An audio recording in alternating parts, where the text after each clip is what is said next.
Mapapagod din ang mga yan. Kakachismis. Kapag ikaw ay nasa tama at katotohanan, lalaban kang parang agila sa uwak, maniwala ka. Paano bang lumaban ang agila sa uwak?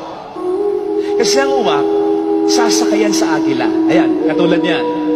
Pagsakay niya sa agila, tutukain yan likod ng agila.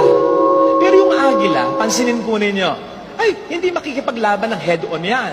Hindi pipiglas yung agila at harapin yung uwak. Total, mas malaki naman siya, mas malakas naman siya. Hindi. Ang gagawin ng agila, hindi mababazar yan. Lilipad lang ng lilipad yan. Pagkataas-taas, pagkataas-taas. Kasi habang lumilipad pala ng napakataas ng agila, numinipis naman ang oxygen para sa uwak. Hanggang sa ang uwak ay hindi na makahinga. Hindi nakakayanin. Lalagpak. Bibitaw na lang siya. Kapatid, ganon ang paglaban sa mga uwak sa buhay natin. Sa mga kuda ng kuda, iyak ng iyak, sa likod natin.